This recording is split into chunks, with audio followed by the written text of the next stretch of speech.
ఏర్పేడులోని శ్రీ మలయాళ స్వామి వారు స్థాపించిన శ్రీ వ్యాసాశ్రమంపై ఆరోపణలు, వివాదాలు వెలుగు చూడడం బాధాకరమని బీజేపీ రాష్ట్ర ఉపాధ్యక్షుడు కోల ఆనంద్ ఆవేదన వ్యక్తం చేశారు. ఆశ్రమ వ్యవహారాలకు సంబంధించి రమేష్ ప్రసాద్ రెడ్డి, శివరామరెడ్డి, అమర్నాథ్ రెడ్డిలపై ప్రత్యేక దర్యాప్తు బృందం ఏర్పాటు చేసి సమగ్ర విచారణ జరపాలని ఆయన ప్రభుత్వాన్ని కోరారు. సీఎం దృష్టికి కూడా తీసుకువెళ్లినట్లు తెలిపారు. స్వార్థం ఏమీ లేదు. ఏ రోజు కూడా మేము ఏదన్నా ఆ రోజు మోహన్ బాబు గారు ఇలా జరుగుతూ ఉన్నదంటే ఆయన వచ్చినారు, ఆయనతో పాటు ఆశ్రమం పోయి వచ్చాం. దాని తర్వాత ఏదో కార్యక్రమం అంటే చెట్లు నాటే కార్యక్రమం ఆశ్రమంలో పోయి నాడదామని చెప్పి ఏదో మా పార్టీ ఇస్తే ఆ రోజు ఆశ్రమంలో పోయి చెట్లు నాటేసి వచ్చాము. అంతే తప్ప మేము ఆశ్రమం పోయే పని లేదు, మేము ఆడబోయి వాళ్ళకి ఇది చేసే పరిస్థితి మాకు లేదు. కాబట్టి ఇది కూడా శ్రీకాళహస్తి నియోజకవర్గం కాబట్టి ఎంతోమంది పక్క రాష్ట్రాల నుంచి దేశ విదేశాల నుంచి ఏమండి మాది జరుగుతూ ఉంది, ఏంది రోత, మీ ఆశ్రమం ఇలా అయిపోయింది, మీ నియోజకవర్గంలో మీరందరూ కూడా స్పందించాల్సిన అవసరం మా మీద ఉంది, భారతీయ జనతా పార్టీ మీద ఉంది. భారతీయ జనతా పార్టీ ఒక ఆధ్యాత్మిక కలిగినటువంటి పార్టీ. ఈ పార్టీలో ఉన్నటువంటి నేను ఒక రాష్ట్ర ఉపాధ్యక్షుడు, దాని మీద ఒక కాళహస్తి నియోజకవర్గ కన్వీనర్కి కూడా నాకు బాధ్యత ఉంది.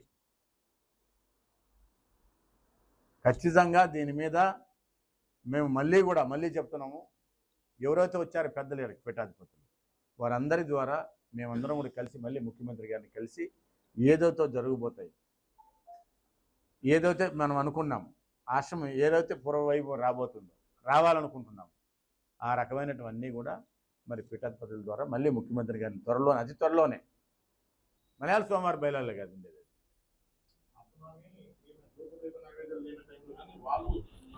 మీరు చూడండి, ఏమైనా మీరందరూ కూడా ఉన్న మీడియా సోదరులు చెప్తారు, పత్రికా సోదరులకి ఏమైనా ఆడకపోతే కళ కనిపిస్తూ ఉందా? కనీసం ఎవరన్నా ఉండారా ఆశ్రమంలోకి? ఏందండి, ఎందుకు మీకు భయము? ఇప్పుడు పీఠాధిపతులకు వస్తున్నది ఎవరు? రౌడీలో గుండాలు కాదు కదా, ఆధ్యాత్మిక చింతన కలిగిన వ్యక్తులు, ఒక పీఠాధిపతులు, మఠాధిపతులు, స్వాములు, సాధు సన్యాసులు వస్తున్నారు మీ దగ్గరికి.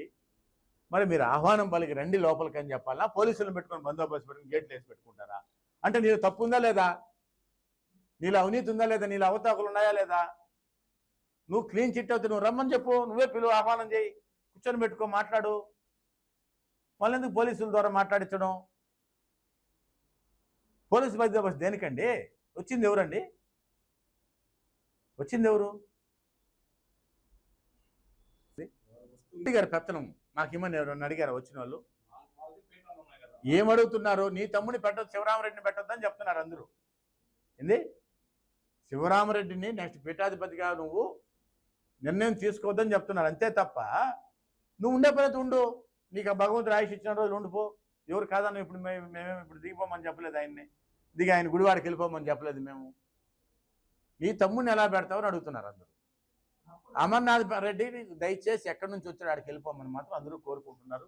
ఇది ప్రతి ఒక్కరి యొక్క వాదన, అభిప్రాయం కూడా కాదయ్యా. నేను మీడియా ముందు నువ్వు చెప్పిన దానికి సోదరులకు తెలవదు, అందరి దృష్టికి. అదే రకంగా అంతెందుకు మన బండారపల్లి స్వామి ఉన్నాడు, ఆయన కృష్ణ మఠము, ఆ మఠం స్వామి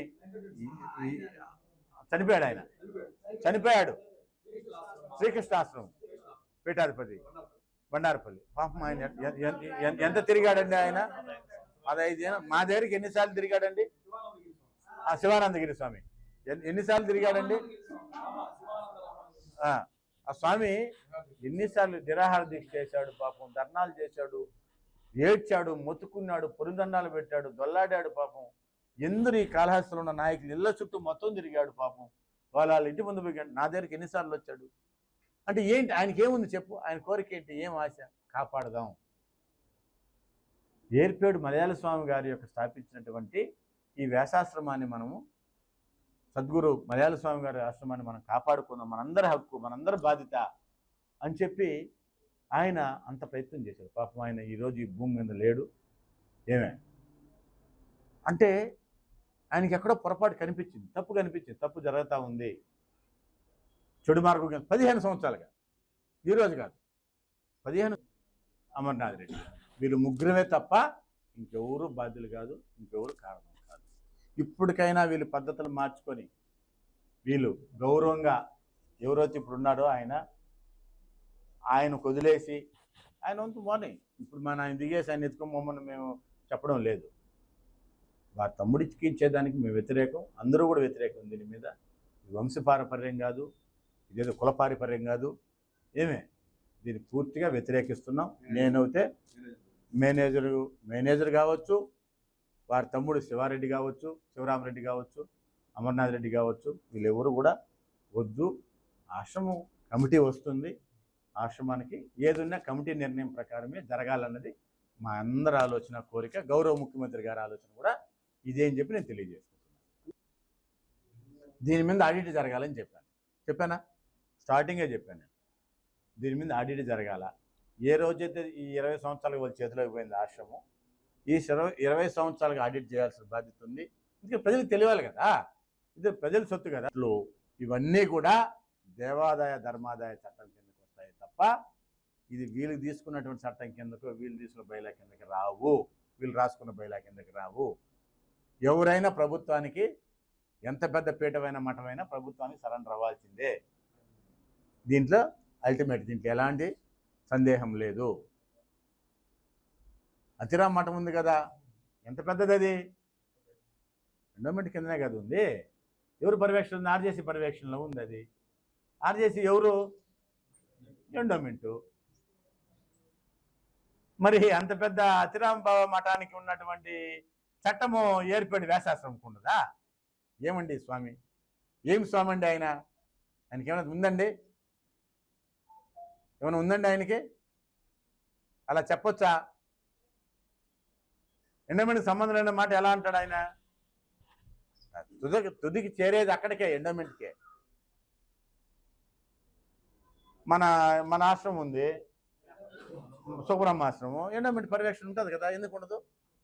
వాళ్ళు సొంతంగా నిర్ణయాలు తీసుకునేదానికి లేదు కదా. పర్మిషన్ రాకనే కదా ఉన్నింది పెండింగ్. మళ్ళీ ఇప్పుడు ఈరోజు వాళ్ళు మన నెల్లూరు నవభారత్ ట్రస్ట్ వాళ్ళు తీసుకొని నడుపుతున్నారు. ఈరోజు జరుగుతూ ఉంది. నా విన్నపము, నేను తెలియజేసుకునేది, ఇదందరూ కూడా గ్రహించాల్సిన విషయం. ప్రతి ఒక్కరి మీద ఉంది బాధ్యత.